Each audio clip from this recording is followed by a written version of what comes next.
ابن الاسیر جزری رحمۃ اللہ تعالی علیہ، ان کی کتاب کا نام ہے اسد الغابہ فی معرفت الصحابہ. بڑے اہم یہ مورخ ہیں اور وقت کے محدث بھی ہیں اور امام جرح و تعدیل بھی ہیں. عام درجے کا یہ بندہ نہیں ہے. ان کی کتاب ہے، آپ نے جلد نمبر 3 ہے اور اس کا صفحہ نمبر 675 ہے. آپ وہاں پہ لکھتے ہیں کہ طعن عمر یوم الاربعاء، کہ بدھ کا دن تھا جب سیدنا عمر بن خطاب پر حملہ ہوا، خنجر کے ذریعے آپ کو زخمی کیا گیا. لِأَرْبَعِ لَيَالٍ بَقِينَ مِنْ ذِي الْحِجَّةِ، کہتے ہیں کہ ابھی ذی الحج کے ختم ہونے سے 4 راتیں باقی تھیں. کہتے ہیں 4 راتیں ذی الحج سے رہتی تھیں جب آپ پہ حملہ ہوا. تو یہ ہجری کے حوالے سے سن کون سا تھا کہ سنۃ 23 آپ کہتے ہیں یہ 23 ہجری تھی. 23 ہجری تھی اور ہجرت کا اور یہ جو قمری مہینے ہیں یہ ان کا آخری مہینہ ہے ذی الحج. قمری سال جو ہے یہ محرم سے شروع ہوتا ہے. تو 23 ہجری بدھ والے دن اور ذی الحج کے ابھی 4 راتیں رہتی تھیں ختم ہونے سے سیدنا عمر بن خطاب پہ حملہ کیا گیا، آپ کو زخمی کیا گیا.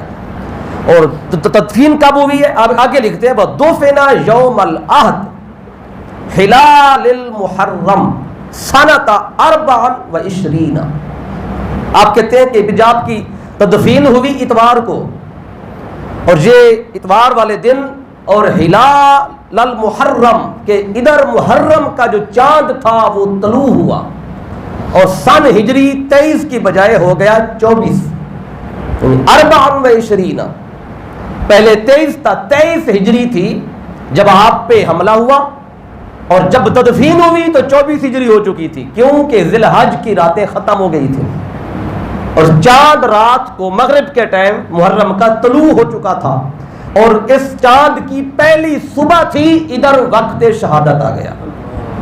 اب یہ بڑی انہوں نے تفصیل کے ساتھ لکھا ہے. اب یہ اسد الغابہ فی معرفت الصحابہ. اب یہی بات آگے جو میں آپ کو بتاؤں گا اکثر محدثین نے مورخین نے پھر انہی باتوں کو لکھا ہے. پھر آگے چلیں. کتاب کا نام ہے طبقات الکبریٰ، جس کو طبقات ابن سعد بھی کہا جاتا ہے. اس کی جلد نمبر 2 ہے، اس کا صفحہ نمبر 308 ہے. یہ کیا لکھتے ہیں؟ کہتے ہیں طعن عمر یوم الاربعاء، وہی بات کی کہ بدھ والے دن آپ کو زخمی کیا گیا. لِأَرْبَعِ لَيَالٍ بَقِينَ مِنْ ذِي الْحِجَّةِ، ابھی ذی الحج کے ختم ہونے سے 4 راتیں رہتی تھیں. سنۃ 23 یہ 23 ہجری تھا. وَدُفِنَ يَوْمَ الْعَهْدِ، اور اتوار کے دن آپ کی تدفین ہوئی. صباح ہلال المحرم، یہ محرم کی پہلی صبح تھی. ادھر صبح ہو رہی تھی یکم محرم کی اور ادھر آپ کی تدفین کی گئی. اب یہ دوسرے مورخ نے بھی یہی بات لکھی ہے. اور سنۃ 24، اب یہ 24 ہجری شروع ہو چکی تھی جب آپ کی تدفین ہوئی ہے. پھر ایک اور مورخ ہیں جن کا نام ہے علامہ ابن الجوزی، ان کی کتاب کا نام ہے صفۃ الصفوہ، اس کی جلد نمبر 1 ہے اور صفحہ نمبر 152 ہے. ان نے بھی یہی بات لکھی ہے بل ساری. ترجمہ میں اس کا آپ نہیں کروں گا چونکہ 2 دفعہ آپ کو بتا چکا، لفظ وہی ہے، سارا کچھ وہی ہے. کہ طعن عمر یوم الاربعاء لِأَرْبَعِ لَيَالٍ بَقِينَ مِنْ ذِي الْحِجَّةِ سَنَةً 23 وَدُفِنَ يَوْمَ الْعَهْدِ صَبِيحَةَ ہلال المحرم. بالکل وہی بات کی جو پچھلے 2 مورخین نے کی ہے، اس میں کوئی فرق نہیں ہے. اب تیسرا جو حوالہ دینا چاہتا ہوں آپ کی تاریخ شہادت کا، کیونکہ یہ بہت بڑا مسئلہ آج بنا دیا لوگوں نے تاریخ شہادت کا. پھر وہ تاریخ طبری کو اگر پڑھیں، اس کی جلد نمبر 5 ہے، صفحہ نمبر اس کا 54 ہے. علامہ ابن جریر طبری، ان کا سن وفات ہے 310 ہجری، یعنی یہ زیادہ قریب کے ہیں. 23 ہجری کو 24 ہجری کو شہادت ہو رہی ہے اور یہ 310 ہجری کا ان کی سن وفات ہے اس مورخ کا. اب یہ کیا لکھتے ہیں کہ طعن عمر یوم الاربعاء لِأَرْبَعِ لَيَالٍ بَقِينَ مِنْ ذِي الْحِجَّةِ سَنَةً 23 وَدُفِنَ يَوْمَ الْعَهْدِ صِبَاحَ ہلال المحرم سَنَةً 24. بالکل وہی بات لکھی ہے، سیم جو پہلے میں نے آپ کو بتایا، لفظوں کا بھی فرق نہیں ہے کہ کب کس دن حملہ ہوا آپ پہ. بدھ کا دن تھا، 4 راتیں ذی الحج کے ختم ہونے سے باقی تھیں. اور دفن کب ہوئے؟ اتوار والے دن یوم العہد کو. اور یہ وقت کون سا تھا کہ محرم کی پہلی صبح تھی. طلوع ہو چکا تھا چاند، اور یہ 24 ہجری ہو چکا تھا، 23 کی بجائے اب ہجری سال بدل گیا تھا۔ پھر یہ اگلا جو ریفرنس ہے 5واں، وہ ہے علامہ ابن اساکر، امام ابن اساکر ہیں، ان کی جو تاریخ پر کتاب ہے اس کی 80 جلدیں ہیں، یعنی 80 جلدوں میں یہ تاریخ پر آپ نے کتاب لکھی ہے ابن اساکر نے، اور اس کا نام رکھا تاریخ مدینہ دمشق۔ اس کے جلد نمبر 44 میں آپ نے یہ لکھا ہے عمر بن خطاب رضی اللہ تعالی عنہ کی شہادت کے دن کا۔ آپ کیا لکھتے ہیں علامہ ابن اساکر؟ آپ نے بھی وہی بات لکھی ہے کہ توئنا عمر بن الخطاب یوم الاربعاء لاربع لیال بقین من ذی الحجہ سنۃ 23 ودفن یوم الاحد صباح حلال المحرم سنۃ 24۔ بالکل وہی بات جو میں نے آپ کو پہلے بتا چکا، بالکل ان نے بھی فرق نہیں کیا کہ اسی طرح حلال المحرم، محرم کا چاند طلوع ہو چکا، اس کی پہلی صبح تھی اور آپ کی شہادت اور آپ کی تدفین ہوئی، اور زخمی کیا گیا بدھ والے دن، اور 4 راتیں رہتی تھیں ذی الحج کے ختم ہونے سے۔ پھر چھٹا جو اس کا ریفرنس آپ کو دینا چاہتا ہوں وہ امام ذہبی ہیں، ان کی تاریخ پر جو کتاب ہے اس کا نام ہے تاریخ اسلام۔ اس تاریخ کی جو اب ہے امام ذہبی کی، اس کی 52 جلدیں ہیں، اور اس کی جلد نمبر 1 میں یہ آپ نے یہ تاریخ لکھی ہے۔ آپ لکھتے ہیں کہ انا دفنا یوم الاحد مستحل المحرم، وہ ساری بات لکھ کے پچھلی کہتے ہیں کہ تدفین کب ہوئی آپ کی، کہ مستحل المحرم، مستحل کہتے ہیں جب چاند طلوع ہو چکا ہو، محرم کا چاند طلوع ہوا کہتے ہیں پھر آپ کی تدفین کی گئی، یکم محرم۔ پھر یہ 7واں جو ریفرنس ہے وہ امام ابن کثیر کا ہے، یہ ان کی کتاب ہے، بڑی مشہور کتاب البدایہ والنہایہ، اس کی جلد نمبر 7 ہے، اس کا صفحہ نمبر 147 اور 48 ہے۔ اس میں آپ لکھتے ہیں کہ جب آپ کو زخمی کیا گیا تو وقائم یصلی فی المحراب صلاۃ الصبح یوم الاربعاء، کہ صبح کی نماز کا وقت تھا، آپ پہ حملہ ہوا خنجر کے ذریعے، اس ابو لولو فیروز مجوسی، تو اس نے آپ پہ صبح کے وقت حملہ کیا۔ بدھ کا دن تھا، لاربع بقین من ذی الحجہ، اور 4 راتیں ذی الحج کی ابھی رہتی تھیں، من هذه السنہ، اس سال یعنی 23 ہجری کی، بخنجر کہتے ہیں خنجر کے ساتھ آپ پہ وار کیا اس مجوسی نے، ومات بعد 3 اور 3 دن کے بعد آپ کی وفات ہوئی، ودفن فی یوم الاحد، اور آپ کو اتوار کے دن دفن کیا گیا، مستحل المحرم، محرم کا چاند طلوع ہو چکا تھا، فی سنۃ 24، یہ 24 ہجری میں بدل چکا تھا۔ پھر آخری اس کا جو حوالہ عرض کر دوں 8واں، وہ ہے تاریخ الخلفاء امام جلال الدین سیوطی، یہ مکتبۃ الفجر ہے جس میں یہ بات لکھی ہے۔ بعض دفعہ مکتبے بدلتے ہیں تو وہ تبدیلی کر دیتے ہیں، لوگ اپنی مرضی کی تاریخ جنہوں نے لکھنی ہو تو پھر وہ تبدیلیاں بھی کر لیتے ہیں، اس لیے مکتبہ میں آپ کو بتا رہا ہوں کہ مکتبۃ الفجر جو ہے اس میں یہ تاریخ لکھی ہے کہ آپ لکھتے ہیں امام سیوطی کہ اصیبہ عمر یوم الاربعاء، کہ بدھ والے دن آپ پر حملہ ہوتا ہے، لاربع بقین من ذی الحجہ، اور ذی الحج کے ابھی 4 دن جو ہے وہ باقی تھے، ودفن یوم الاحد مستحل المحرم، پھر آپ کو اتوار کے دن دفن کیا گیا، ادھر محرم کا چاند طلوع ہو چکا تھا۔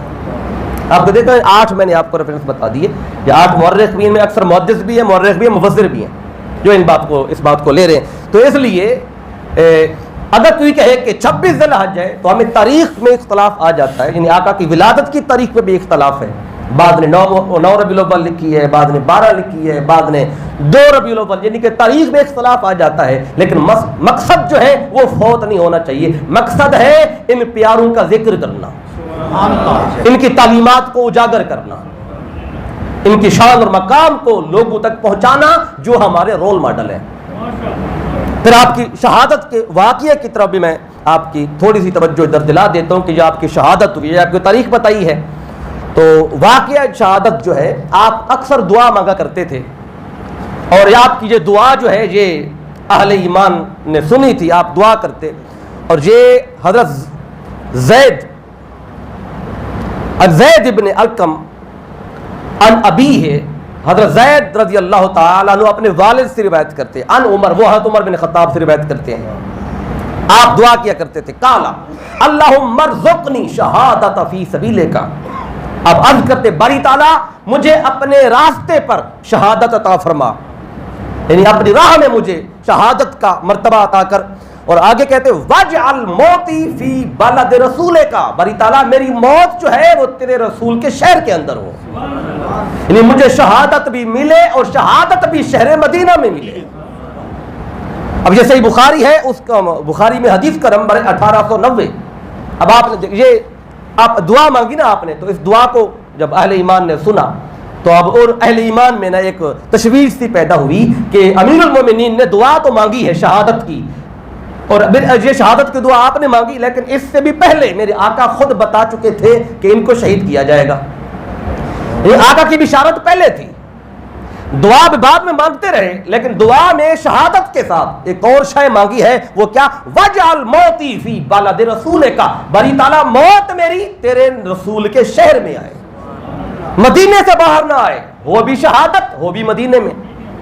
اب مدینے میں شہادت کیسے ہو؟ اب اس پر جو صحابہ کرام تھے نا، اب وہ تشویش کا شکار تھے. یہ سب کو پتا تھا کہ عمر بن خطاب رضی اللہ تعالیٰ شہید ہوں گے، چونکہ آقا نے پہلے بتایا تھا، وہ بھی صحیح بخاری ہے، اور اس میں حدیث کا نمبر ہے 3483، باب مناقب عمر بن خطاب رضی اللہ تعالیٰ عنہ. اس میں انس بن مالک رضی اللہ تعالیٰ عنہ بیان کرتے ہیں، کہتے قال صعد النبی احدا، ایک دن میرے آقا احد پہاڑ پہ چڑھے، ومعه ابو بکر وعمر وعثمان، اور اکیلے نہیں تھے آقا احد پہاڑ پہ، میرے آقا کے ساتھ صدیق اکبر بھی تھے، عمر بن خطاب بھی تھے، اور عثمان غنی بھی تھے رضی اللہ تعالی عنہم اجمعین.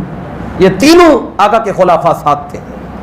فرجف بہم، میرے آقا جب احد پہ کھڑے تھے تو ادھر ہی احد پہاڑ جو تھا وہ وجد میں آ گیا، رزم لگ گیا، وجد میں آ گیا. کیوں کہ مجھ پہ مصطفیٰ کھڑے ہیں.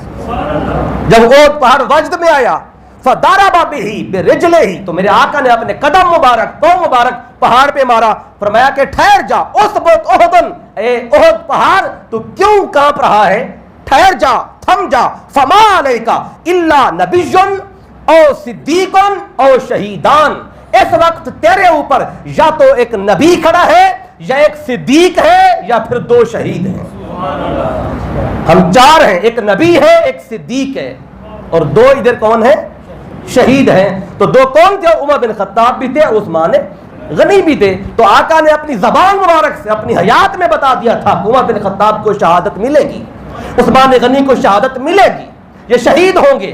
تو شہادت کا پتہ تو اہل ایمان کو تھا، لیکن ہونی کہاں پہ ہے؟ آپ دعا کرتے باری تعالیٰ وَاجْعَلْ مَوْتِي فِي بَلَدِ رَسُولِكَ، باری تعالیٰ میری دعا ہے مجھے موت کہیں اور نہ آئے، تیرے رسول کے شہر مدینہ میں آئے. اچھا، جب یہ سنتے صحابہ کرام تو ایک سوال پیدا ہوتا تھا. وہ سوال کیا تھا کہ شہر مدینہ میں شہادت ہو، جنگیں بار ہوتی تھیں شہر مدینہ تھے، یہ حرم ہے، حرم کے اندر جنگ نہیں ہوتی تھی. تو صحابہ کرام میں چین و گیا پیدا ہوئی کہ اب موت جو ہے وہ شہر مدینہ میں کیسے آئے گی، کیونکہ یہ باہر جو لشکر جاتے تھے لڑنے کے لیے آپ کے دور خلافت میں، تو اہل ایمان نے آپ سے کہا تھا اے امیر المومنین آپ ساتھ نہ جایا کریں، آپ شہر مدینہ میں رہیں، نظام سنبھالیں، سلطنت سنبھالیں، لڑنا ہمارا کام ہے. اگر آپ ساتھ چلے گئے تو پھر پچھلا نظام درہم برہم ہو جائے گا. اس لیے آپ کو اہل ایمان نے باہر جانے سے روکا تھا کہ لشکر کے ساتھ آپ نہیں جا سکتے، آپ باہر نہیں جائیں گے، آپ رہیں گے مدینے میں لڑنے کے لیے، ہم جائیں گے. اب سب اہل ایمان کو پتا تھا یہ لشکر کے ساتھ تو انہوں نے جانا نہیں ہے لڑنے، کافروں کے ساتھ لڑائی کرنے نہیں جانا، رہنا مدینے میں، تو شہادت بھی ملے اور ملے بھی شہر مدینے میں، تو یہ کیسے ہوگا؟ لیکن آپ کی دعا تھی اور آپ مانگا کرتے تھے. اب اس کو یہ دعا کیسے اپنے قبولیت کو کس طرح پہنچی؟ اب دیکھیں کہ چونکہ مدینے میں کافروں کا آنا بھی آپ نے منع کر دیا تھا، بالغ کافر مدینے میں نہیں آ سکتے تھے آپ کے دور خلافت میں، نابالغ بچے آ گئے تو ان کی الگ بات تھی. تو حضرت مغیرہ بن شعبہ رضی اللہ تعالیٰ عنہ آپ کا ایک غلام تھا، مجوسی تھا، کافر تھا، ابو لولو مجوسی. تو یہ بہت ماہر تھا، 2-3 فن جو تھے اس کو آتے تھے، یہ کمہار بھی تھا، لوہار بھی تھا، نقاش بھی تھا، بہت سارے کام جانتا تھا. یہ غلام تھا حضرت مغیرہ بن شعبہ رضی اللہ تعالیٰ عنہ کا. یہ آپ کے پاس آئے، عمر بن خطاب کے پاس آ کے کہنے لگے اے امیر المومنین، ٹھیک ہے آپ نے کافروں کا اندر مدینے میں آنے کی اجازت نہیں ہے، منع کیا ہوا ہے، لیکن میں آپ سے ریکویسٹ کرنے آیا ہوں کہ یہ جو ابو لولو ہے مجوسی، اس کو آپ مدینے میں آنے دیں۔ کیوں آنے دیں؟ کہ یہ بڑا فنکار بندہ ہے، یہ 3-4 فن جانتا ہے، یہاں مسلمانوں کو یہ فن سکھا دے گا تو ان کا بھلا ہو جائے گا۔ تو آپ چاہتے نہیں تھے کہ یہ آئے، لیکن جب آپ نے دیکھا کہ مسلمانوں کو فائدہ ہوگا تو آپ نے اس کو لانے کی اجازت دے دی۔ یہ آ گیا تو حضرت مغیرہ بن شعبہ رضی اللہ تعالیٰ عنہ اس سے کام کرواتے تھے، اور پھر اس کے کام میں سے 2 درہم آپ لیا کرتے تھے، باقی اس کو دیتے، 2 درہم آپ لیتے تھے چونکہ غلام آپ کا تھا۔ تو ایک دن یہ ابو لولو کہنے لگا کہ تم مجھ سے زیادہ پیسے لیتے ہو، کام کرواتے ہو پیسے زیادہ لیتے ہو، تو تم 2 کی بجائے درہم 1 کرو۔ آپ نے کہا نہیں میں 2 درہم لوں گا، باقی تیرے 2 میرے۔ تو اس نے کہا کہ نہیں، میں آپ کی شکایت کرتا ہوں امیر المومنین سے کہ مجھ سے پیسے خراج زیادہ لیا جا رہا ہے۔ حقیقت میں یہ اعلیٰ کار تھا ان طاقتوں کا جن کو عمر بن خطاب رضی اللہ تعالیٰ نے اپنے قدموں سے روندا تھا، جو بڑی سپر طاقتیں تھیں، ان کا اعلیٰ کار تھا۔ تو یہ اتنے سارے فن جاننے والا بندہ، اچھا اب 2 درہم کہتے زیادہ ہے، تو اس نے کہا میں جانا چاہتا ہوں، یہ چاہتا تھا کسی طریقے میری رسائی ہو جائے دربار فروخی تک۔ یہ وہاں پہنچا اور جا کے کہنے لگا کہ مجھ سے یہ خراج زیادہ لیا جا رہا ہے 2 درہم۔ تو آپ نے فرمایا تو کرتا کیا ہے؟ اس نے کہا میں 3 میرے بزنس ہیں، تو کمہار بھی ہوں، میں نقاش بھی ہوں اور لوہار بھی ہوں، چکی وغیرہ بناتا ہوں، لوہے کی چیزیں بناتا ہوں، بڑے کام جانتا ہوں میں۔ تو آپ نے فرمایا کہ جب تو اتنا بڑا بزنس مین ہے، تیرے 3 بزنس ہیں، تو یہ 2 درہم لینا یہ تو چھوٹی سی بات ہے، یہ زیادہ نہیں لیے جا رہے۔ اس نے کہا نہیں جی آپ میرے کم کریں۔ تو عمر بن خطاب رضی اللہ تعالیٰ نے ایک آپ کے دل میں ایک تجویز آئی، آپ نے کہا کہ میں اس سے اپنا ایک کام کروا لیتا ہوں، اور پھر مغیرہ بن شعبہ کو کہوں گا کہ اس نے چونکہ امیر المومنین کا کام کیا ہے، چلو تم اس کا خراج جو ہے وہ 2 کی بجائے 1 درہم کر دو، چلے میں کہوں گا میرا کام کیا ہے۔ تو آپ نے فرمایا کہ چلو مجھے ایک چکی بنا دو، ایسی چکی جو ہوا پہ چلتی تھی، یہ بڑا ماہر تھا۔ تو اس نے کہا ٹھیک ہے، میں آپ کو ایسی چکی بنا کے دوں گا جس کی آواز مشرق سے مغرب تک سنائی دے گی۔ جب یہ بولا تو جو ساتھ بیٹھے تھے اہل ایمان، انہوں نے کہا اے امیر المومنین یہ کچھ زیادہ نہیں بول رہا؟ فرمایا ہاں مجھے پتہ ہے، یہ مجھے قتل کی دھمکی دے رہا ہے۔ تو کہا کہ پھر ہمیں حکم دے، ہم اس کو پکڑے۔ فرمایا نہیں، اس نے ابھی دھمکی دی ہے، ابھی جرم کیا نہیں ہے، تو جب تک جرم نہ کرے گا تو پکڑیں گے کیسے؟ تو اب یہ کہہ کے وہاں سے گیا۔ تو اس واقعے کے 3 دن کے بعد سیدنا عمر بن خطاب رضی اللہ عنہ آپ پہ حملہ ہوا، اور ذی الحج سے ابھی 4 راتیں رہتی تھیں، یعنی 26 ذی الحج تھا تقریباً، جو ابھی میں نے تاریخ آپ کو بتائی۔ تو آپ پہ حملہ ہوتا ہے، اور آپ جب نماز پڑھانے لگے تھے، تکبیر آپ نے کہی نماز پڑھانے کے لیے، حملہ ہوا تو پھر آپ نے حضرت عبد الرحمن بن عوف رضی اللہ عنہ ان کا ہاتھ پکڑا، فرمایا آپ جماعت کرائیں، مکمل کرائیں نماز۔ جب نماز ہو گئی آپ مسجد کی دیوار کی ٹیک لگا کر بیٹھے، اور حضرت عبداللہ ابن عباس سے فرمایا کہ دیکھو کہ مجھے مارنے والا کوئی کلمہ گو تو نہیں ہے، کوئی اہل ایمان میں سے تو نہیں ہے؟ تو آپ کو بتایا گیا نہیں یہ مجوسی ہے۔ تو آپ نے اللہ کا شکر ادا کیا، اور پھر یہ بھی لکھا ہے کہ اس بدبخت نے آپ پر اس خنجر کے ذریعے جس کو اس نے وہ بھگویا ہوا تھا زہر کے اندر، کہ اس نے ایک روایت میں آتا ہے 9 وار کیے، ایک میں آتا ہے 13 وار کیے، اور آپ کے پیٹ پر وار کیے، آپ کے جسم پہ، آپ کی جب پیٹ پہ وار کیے تو آنتیں کٹ گئیں۔ جب آپ دوائی کھاتے تھے، حکیم نے جو آپ کو دوائی دی دودھ کے ساتھ جب آپ پیتے تھے تو وہ آنت کے راستے سے نکل جاتی تھی، اور پھر جب وہ آپ کو حملہ کر کے نکلنے لگا تو پھر اس نکلتے نکلتے جب اہل ایمان نے دیکھا یہ حملہ کر کے، تو آپ کے بعد 9-10 لوگوں پہ حملہ اس نے اور بھی کیا، اور بلکہ 13 بندوں پہ اس نے حملہ کیا، جس میں سے 9 شہید بھی ہو گئے، اور عمر بن خطاب رضی اللہ عنہ سے پہلے شہید ہوئے۔ آپ 3 دن کے بعد آپ کی شہادت ہوتی ہے، تو وہ 9 بندے اور 4 شدید زخمی ہوئے، 9 شہید ہوئے۔ اور دیکھیں اگر معاملہ صرف 2 درہم کا ہو تو 2 درہم کی بجائے 1 لے، اس بات پر کوئی قتل کرنے پہ نہیں آتا، اور ایسے بندے کو قتل کرنا کہ جس کے بعد اپنے بچنے کی امید ہی نہ ہو۔ تو اس سے واضح پتہ چلتا ہے کہ یہ ان کا اعلیٰ کار تھا، جو بڑی طاقتیں تھیں جن کو عمر بن خطاب رضی اللہ تعالیٰ عنہ نے اپنے قدموں سے رون دیا تھا، ان کی طرف سے یہ آیا ہوا تھا۔ تو اس طرح سیدنا عمر بن خطاب رضی اللہ تعالیٰ عنہ کی شہادت ہوتی ہے۔ تو پھر آپ اپنے بیٹے سے کہتے ہیں کہ جاؤ اور ام المومنین سے جا کے کہ کہو کہ میں اپنے ان احباب کے ساتھ ان کے ساتھ لیٹنا چاہتے ہیں. آقا بھی تشریف فرما ہیں گنبد خضرا میں, اور صدیق اکبر بھی کہتے ہیں ان کے آقا کے پہلو میں بھی لیٹنا چاہتا ہوں. تو جب آپ کے بیٹے نے جا کے بتایا تو وہ عائشہ صدیقہ رونے لگی, کہنے لگی یہ جگہ تو میں نے اپنے لیے رکھی تھی, اگر عمر کہتا ہے تو پھر اس کا مجھ سے زیادہ حق ہے. تو اجازت ہے. تو اجازت لے کے بیٹا واپس آیا تو آپ نے پھر بھی کہا کہ بیٹے جب جنازہ پڑھا جا چکا ہو ایک بار پھر جانا اور جا کے ام المؤمنین سے پوچھنا. کیوں کہ ابھی میں خلیفہ وقت ہوں, ہو سکتا ہے کہ میرے حیا میں یہ کہہ دیا ہو, جب میری شہادت ہو جائے جنازہ ہو چکے پھر بھی جا کے پوچھنا, اگر اجازت ملے تو پھر مجھے جا دفن کرنا. تو پھر بھی اجازت مانگی گئی اور آپ کو پھر آقا کے پہلو میں دفن کیا گیا. اور یہ وجہ ہے کہ آپ کی شہادت پر میرے آقا صلی اللہ علیہ وسلم نے فرمایا تھا, اور حضرت ابی بن کعب رضی اللہ تعالیٰ عنہ حدیث پاک کو بیان کرتے ہیں. قال رسول اللہ صلی اللہ علیہ وسلم, آقا نے فرمایا تھا, قال علی جبریل, آقا فرماتے ہیں مجھے جبریل نے آ کے بتایا. کیا بتایا؟ لا یبکی الاسلام علی موت عمر, کہتے جس دن عمر بن خطاب کی وفات ہوگی اس دن اسلام ضرور بالضرور ان کی وفات پہ روئے گا. یعنی کہ عمر بن خطاب کی شہادت پر, آپ کی وفات پر اسلام روئے گا. یعنی آپ کی وہ ذات, وہ آپ کی اسلام کے لیے خدمات تھیں. اب اس پر کہ اسلام آپ کے حوالے سے یہ کہتا ہے, اس پر ایک روایت اور آپ کو بتا دوں. کتاب کا نام ہے مہد الثواب, اور یہ امام دمشقی ابن مبرد ان کی یہ لکھی ہوئی کتاب ہے. اور یہ ساری کتاب جو ہے یہ عمر بن خطاب رضی اللہ عنہ کے فضائل پر ہے. اس کی 3 جلدیں ہیں, اس میں یہ حدیث پاک موجود ہے. اس کا صفحہ نمبر 171 ہے. وہاں پر امام حسن بصری رضی اللہ تعالیٰ عنہ, آپ کا قول ہے ان الحسن البصری قال, آپ فرماتے ہیں کہ یجیء الاسلام یوم القیامہ, کہ قیامت کا دن ہوگا اور اسلام آئے گا قیامت کے دن میدان محشر میں. ہر کوئی کھڑا ہوگا, اسلام آئے گا. فیتصفح الخلق, اور اسلام آ کر جتنی مخلوق کھڑی ہوگی سب کے چہرے دیکھے گا, پہچاننے کی کوشش کرے گا کون کون کھڑا ہے. یعنی اسلام آ کر چہروں کی یہ ورق گردانی کرے گا, لوگوں کو دیکھتا جا رہا ہے اسلام. حتی یجیء الی عمر, حتیٰ کہ تلاش کرتے کرتے اسلام قیامت کے دن عمر بن خطاب کے پاس آ جائے گا.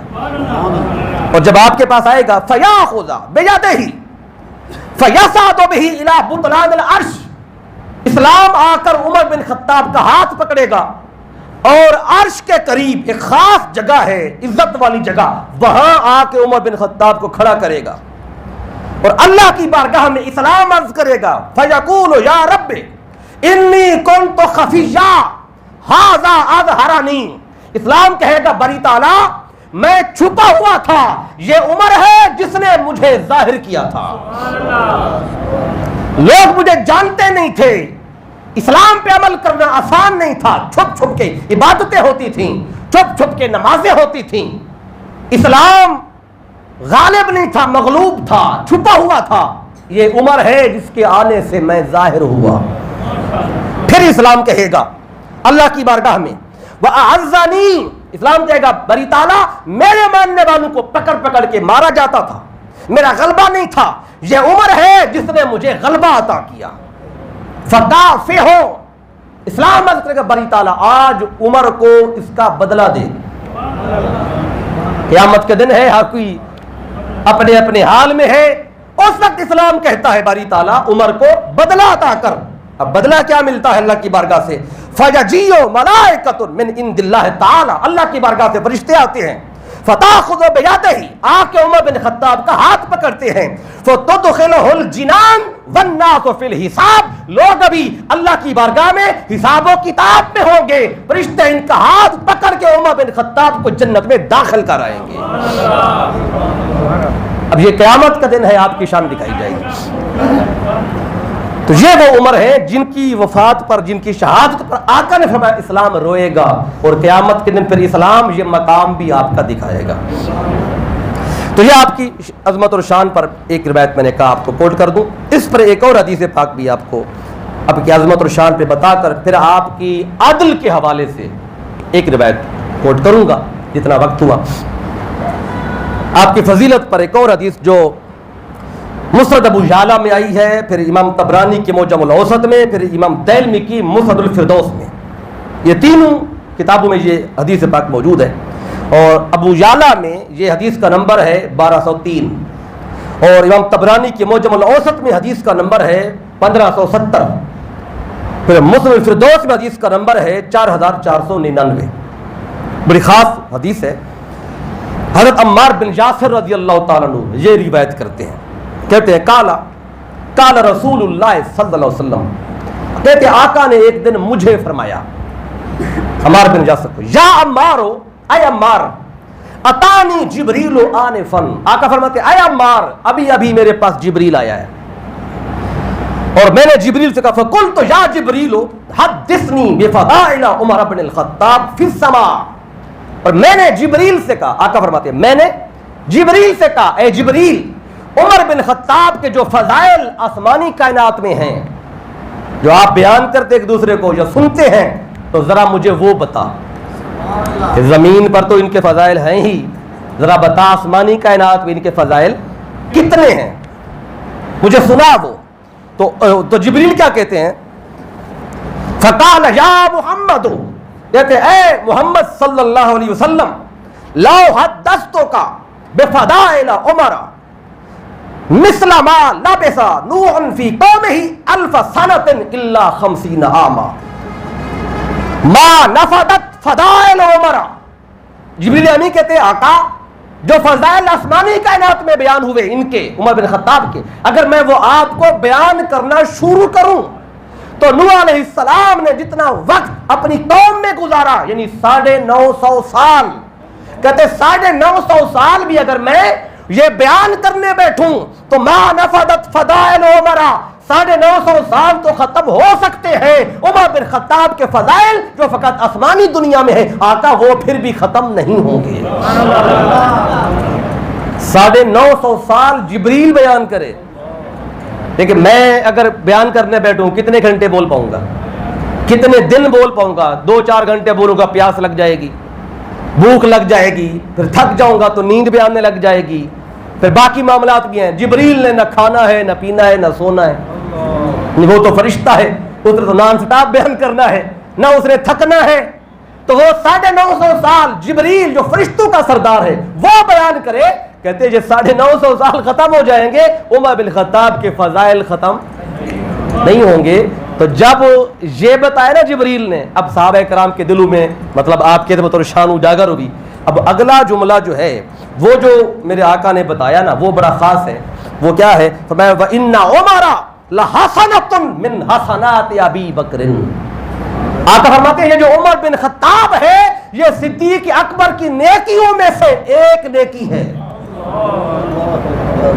یہ صدیق اکبر کی نیکیوں میں سے ایک نیکی کا نام عمر ہے، اور اس عمر کے فضائل 950 سال بیان کریں تو ختم نہیں ہوں گے، تو اس پر صدیق اکبر کی عظمتوں کا عالم کیا ہوگا کہ جن کی ایک نیکی عمر ہیں ان کے فضائل 950 سال نہ ختم ہوں، پھر صدیق اکبر کا عالم، ان کی عظمتوں کا عالم۔ تو یہاں میرے آقا نے یہ وضاحت بھی کر دی ہے۔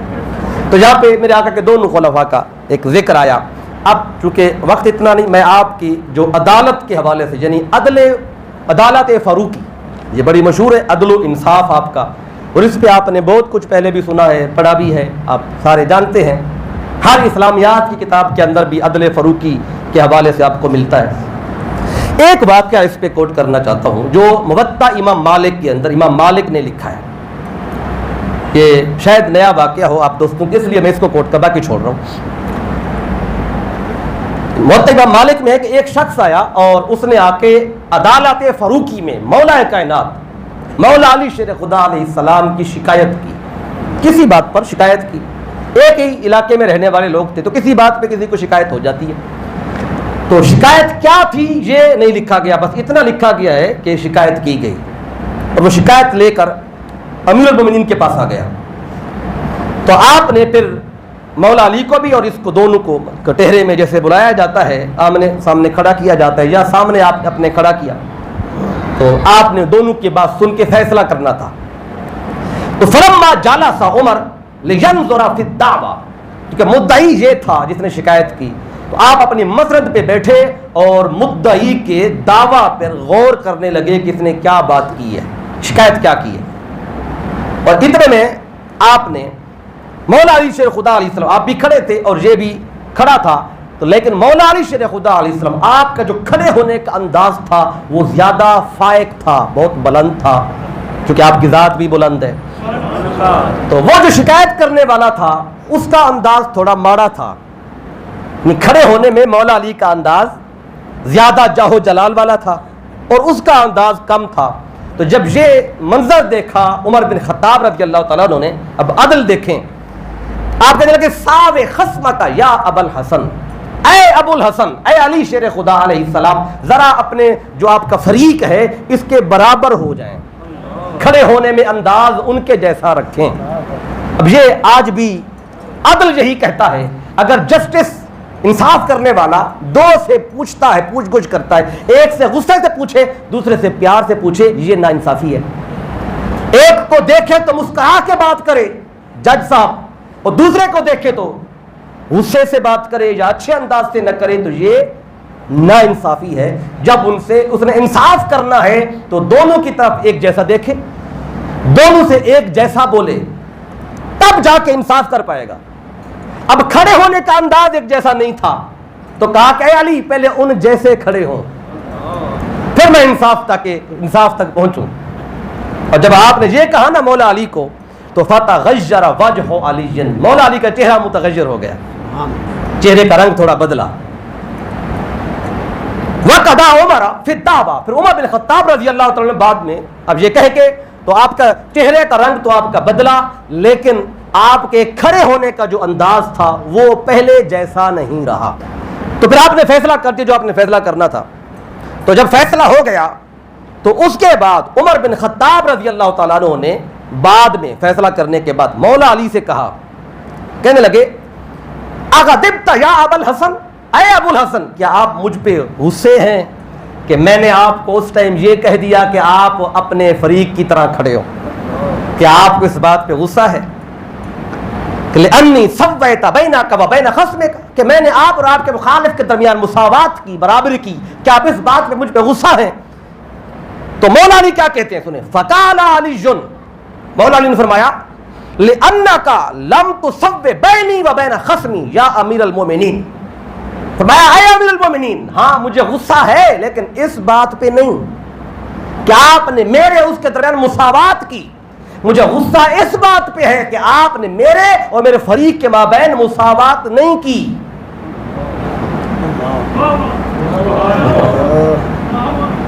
اس بات پہ نہیں ہے کہ آپ نے برابری کی، اس بات پہ ہے کہ آپ نے برابری نہیں کی. عمر بن خطاب رضی اللہ تعالیٰ عنہ پریشان ہوئے کہ اے علی شیر خدا، میں نے کیسے ناانصافی کی ہے، کیسے برابری نہیں کی؟ میں نے تو آپ کو ایک جیسا کیا، آپ کا انداز اور تھا، اس کا انداز اور تھا، میں نے برابر کیا، میں نے تو مساوات کی. مولا علی فرماتے ہیں نہیں، آپ نے مساوات نہیں کی، اس بات پہ مجھے غصہ ہے، اس لیے میرے چہرے کا رنگ بدلا. تو آپ کہتے ہیں اے علی ذرا بتائیں پھر وہ کون سی بات ہے جس پہ میں نے برابری نہیں کی. اب مولا علی نے نشاندہی کی. وہ نشاندہی کیا ہے سنیں. آپ فرماتے ہیں کہ اذ کرمتنی فنادا، کہتے اذ کرمتنی فنادیتنی یا ابا الحسن بکنیتی ولم تناد خصمی بکنیتہ. اب عرب کے اندر اگر کسی کو اس کے نام سے پکاریں تو یہ عام بات ہے، اگر اس کو کنیت سے پکاریں تو یہ اس کو عزت دینے والی بات ہے. مولا علی فرماتے ہیں آپ نے برابری نہیں کی، انصاف نہیں کیا. کیوں؟ کہ آپ نے میرا نام لیا تو اذ کرمتنی فنادیتنی یا ابا الحسن بکنیتی، آپ نے مجھے بلایا تو میری کنیت سے بلایا، ابو الحسن کہا، علی نہیں کہا. مجھے ابو الحسن کہہ کے مجھے عزت دی.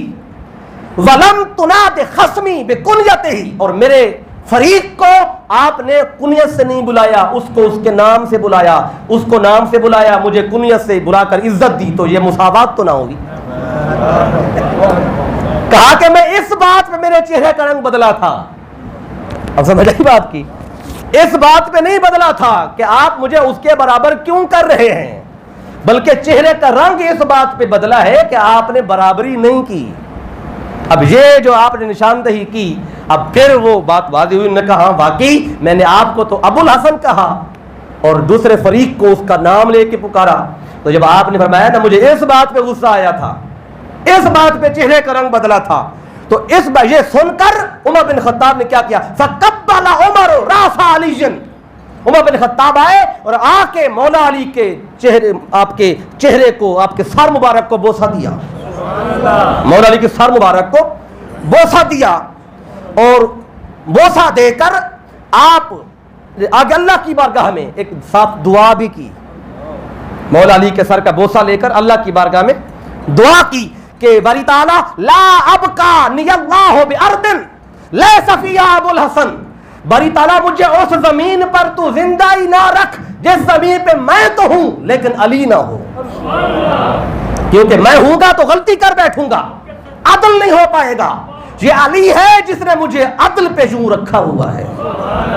تو عدل فروقی میں، عدل قائم کرنے میں کہا جو ہاتھ علی شیر خدا کا ہے وہ کسی اور کا نہیں ہے، اس لیے کہتے ہیں کہ میں اس دن رہوں ہی نہ زمین پر جس دن میں تو ہوں علی نہ ہو، کیونکہ میں فیصلہ کروں گا، اگر کہیں غلطی ہوئی تو علی بتائے گا، اور اگر علی ہوگا ہی نہ تو مجھے بتائے گا کیسے؟ تو یہ عدل فروقی بھی یہاں سے واضح ہو رہے، اور ان کا آپس کا پیار بھی واضح ہو رہا ہے، جو آج دوریاں پیدا کر دی گئی نا، لڑا دیا گیا لوگوں کو، آپس میں پریشان کر دیا گیا۔ اب یہ مولا علی شیر خدا علیہ السلام کے ساتھ آپ کی محبت، اور پھر مولا کائنات کا علم اور آپ کا انداز عدل، اس سے یہ واضح ہوتا ہے۔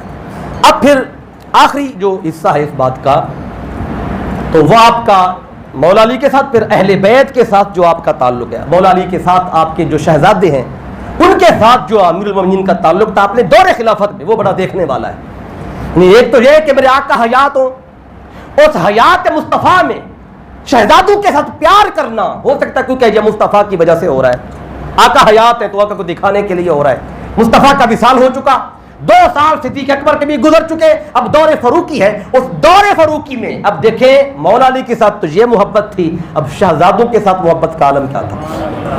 ایک بات اس پہ سن لیں، ایک تو بڑی وہ مشہور بات ہے جسے اہل سنت کی کتب کے اندر تو لکھا ہے، لیکن اہل تشیع کی کتب کا حوالہ دے دیتا ہوں، اہل سنت تو اس بات کو مانتے ہی ہے۔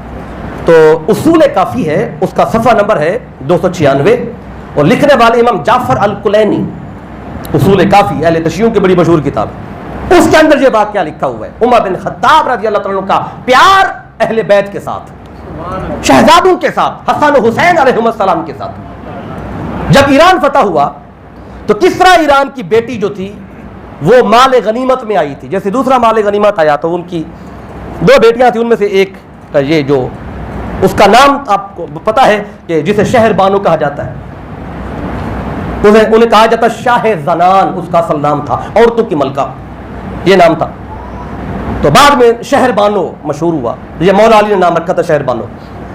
اب واقعہ لمبا ہے، میں خلاصہ عرض کر دوں آپ کو، جب مال غنیمت آ گیا اور مال غنیمت تقسیم کرنا تھا تو سارے دیکھ رہے تھے کہ یہ جو بادشاہ ہے جس کا نام تھا یزدگر، تو اس کی بیٹی بہت حسین تھی، بڑا حسن تھا، جب دیکھا مدینے والوں نے تو آنکھیں چندھیا جاتی تھی، اتنا حسن تھا۔ تو بعض کے جو تھے مجاہدین خیال آ رہا تھا کہ ہم بھی گئے ہیں تو مال غنیمت میں سے ہمیں بھی حصہ ملنا ہے، چلے جی ہمیں مل جائے، اور بعد نے اٹھ کے کہہ بھی دیا اے امیر المومنین یہ ہمیں دے دیں، یہ مال غنیمت میں حصہ ہمیں دے دیں۔ تو آپ نے ان کو فرمایا خبردار، یہ بادشاہ کی بیٹی ہے، شاہ کی بیٹی ہے، شاہ زنان ہے، عورتوں کی ملکہ ہے، چونکہ یہ بادشاہ کی بیٹی ہے، شاہ کی بیٹی ہے، تو یہ عام بندے کو نہیں ملے گی، یہ بادشاہوں کے بیٹوں کو ملے گی، یہ کسی شہزادے کو ملے گی۔ شاہ زنان کس کو ملے گی؟ شہزادے کو۔ اب شہزادہ کون؟ جو شاہ کا بیٹا ہو۔ شاہ کون؟ جو حکمران ہو۔ حکمران تو خود آپ تھے، امیر المومنین تو آپ تھے، آپ کا بیٹا بھی تھا جوان عبداللہ ابن عمر، وہ بھی موجود ہیں، وہ بھی جنگ میں شریک ہیں۔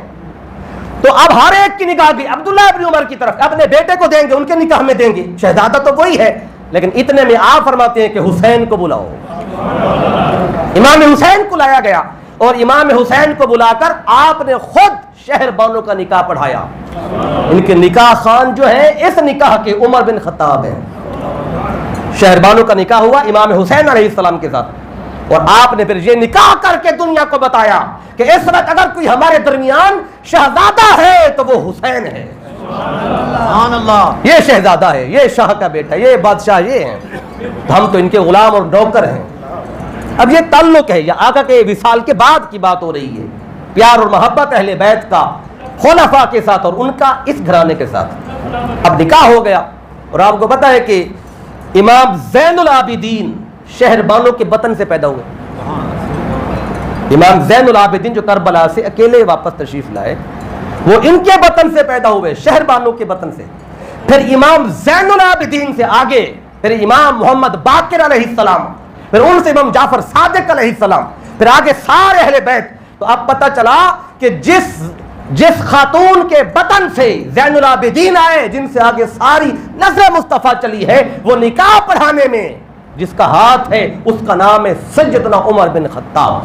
کتاب کا نام ہے مناقب آل ابی طالب اور لکھنے والے ہیں ابن شہر آشوب, اور اس کی جلد نمبر 2 ہے, صفحہ نمبر 268 اور 69.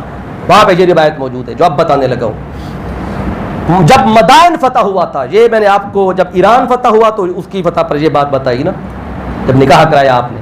جب مدائن فتح ہوا تو اس وقت بہت مال غنیمت آیا تھا. تو حضرت عبداللہ ابن عباس رضی اللہ تعالیٰ عنہ روایت آپ کرتے ہیں کہ مال غنیمت کا ڈھیر لگا ہوا تھا اور سارے انتظار میں تھے, اے امیر المومنین اب تقسیم کریں مجاہدین کے اندر. تو آپ نے کیا کیا, تو آپ نے تقسیم شروع کس سے کی؟ سب سے پہلے آپ نے حسن اور حسین کو بلایا, ان 2 شہزادوں کو بلایا. اس وقت اس مجمع میں مولا علی نہیں بیٹھے تھے, آپ گھر ہوں گے یا کہیں اور جگہ پہ ہوں گے, اس وقت نہیں تھے آپ. تو ان دونوں شہزادوں کو بلا کے آپ نے بڑے شہزادے کو 1000 درہم دے دیے, چھوٹے کو بھی 1000 درہم دے دیے. اس کے بعد جب تیسرا بندہ بلایا تو آپ نے اپنے بیٹے کو بلایا, حضرت عبداللہ ابن عمر. وہ آئے تو ان کو آپ نے 500 درہم دے دیے.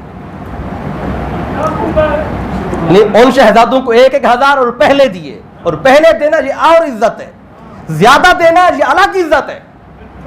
اب امیر المومنین جو چاہتے کر دیتے. اپنے بیٹے کو بلایا, 500 درہم دیے. جب 500 درہم دیے نا تو اپنا جو بیٹا تھا وہ بول پڑا, کہنے لگا اے ابو جان یہ کہاں کا عدل ہے, یہ کہاں کا انصاف ہے, میری کوشش اور محنت زیادہ ہے.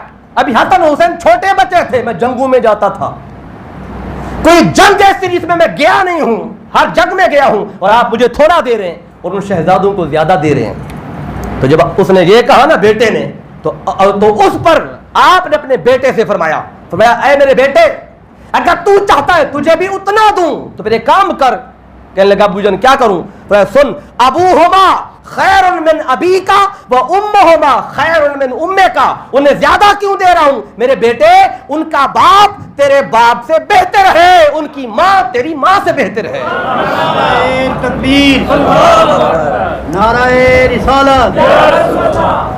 اب یہ عمر بن خطاب کہہ رہے ہیں, اور اہل سنت کی کتابوں میں تو ہے, میں نے حوالہ آپ کو اہل تشیع کی کتاب کا دیا ہے تاکہ ان کے ذہنوں تک یہ بات پہنچے کہ جن کے خلاف آج پروپیگنڈا ہوتا ہے, جن کا برا بھلا کہا جاتا ہے, جن پر بعض کفر اور پھر مرتد ہونے کی بات کی جاتی ہے, جن کے بارے میں یہ کہا جاتا ہے انہوں نے سجدہ کائنات کے معاذ اللہ منہ پہ تھپڑ مارے, جا کے گھر کو آگ لگائی.